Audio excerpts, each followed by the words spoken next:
Hello and welcome to this video overview of an exercise that will help you as a facilitator get the attention of people in your classes. I'm a big believer in setting up the right context and creating a common language. Oftentimes, simple terms that we take for granted that everybody knows, everybody doesn't know. For example, we talk about terms like customer service and assume that everybody knows what that means. That's not always the case. And it's not uncommon that as a facilitator in this particular section, we're talking about recruiting. And many of the people that are going to be in the audience have been in the staffing industry for various periods of time and are going to have a tendency to believe they know more than they may really know. And this is the result of what's called the overconfidence bias. And there's been tons of research about this. And essentially, what the overconfidence bias says is that we tend to overestimate our abilities and our performance relative to what actually happens in real life.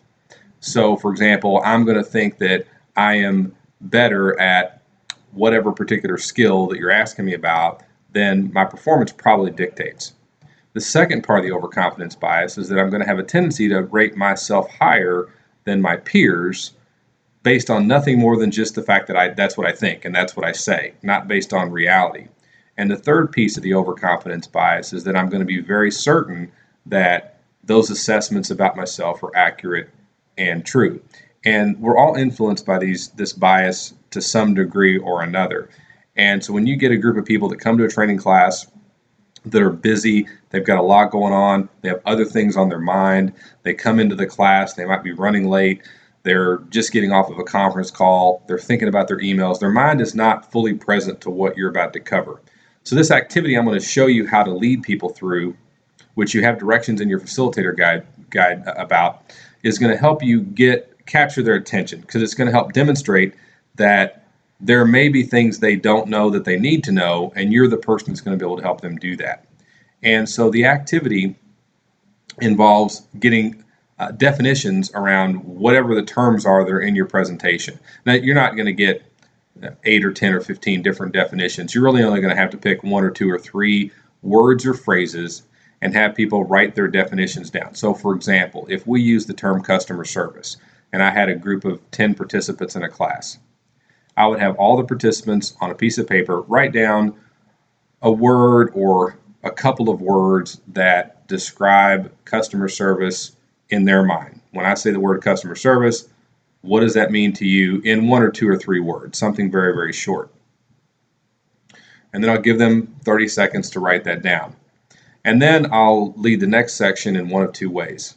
One option is to have a person read what their 2 or 3 words were relative to customer service, and then I'll stop them and ask how many people in the room have that exact same word or phrase to describe customer service.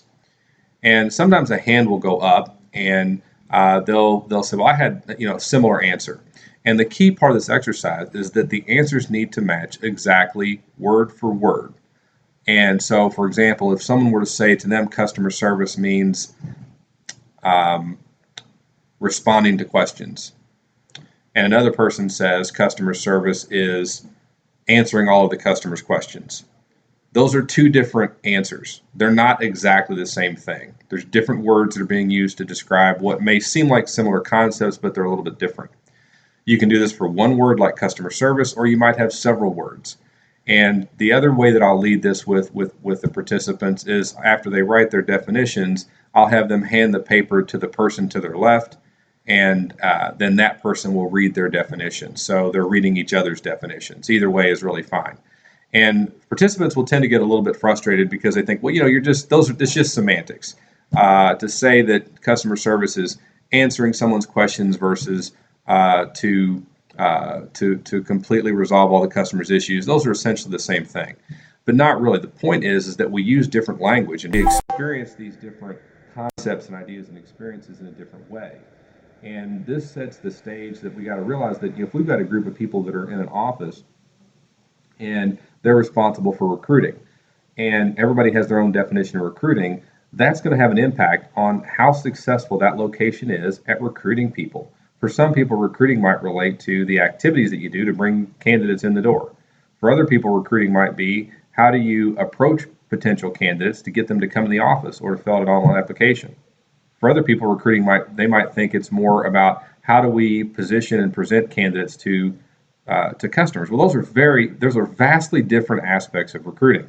So part of it, particularly with as an officer with a team, is to get everybody having the same definition. So it creates a clarity of language and common language and common ground, and you can kind of agree upon what is our group's definition of recruiting. Or maybe you'll have your own definition of whatever topic it is that you're teaching. But I have found that this sets the tone for you as a facilitator, because it's not uncommon that you're going to have people sitting in the room that think, I already know all this. I'm already good at this. I already know all this. And, we all have room for improvement, because the skills that we need to be successful next year are going to be different than the skills we need today. And somehow we've got to make the time and invest the energy to make those improvements, or otherwise we're going to fall behind. And that's just the way it's going to happen. Business moves very fast. Customer needs change. The marketplace changes, and we cannot escape that. So we've got to find a way, even though we're busy, to be able to improve our skills. So this oftentimes will get their attention when they realize, what, everybody has a different definition, and perhaps the way that I look at it is it's different than the way other people look at it, and maybe I need to pay attention a little bit and participate maybe at a higher level to help me. And the overconfidence bias, I like to go through that with people because it's something we're all influenced by. And some people, a lot of times, we don't want to look at that. We don't want to look at the fact that I'm probably not going to do well accurately assessing myself. And I don't want to beat them over the head with it, but I want people to realize you have opportunity to learn and grow, and you're going to be in an environment where we're going to help you do that. And that's what we're going to move forward to. So there are instructions in your facilitator guide. Feel free to reach out to me if you've got questions or if you want to walk through this in more detail. And best of success when you're leading your session.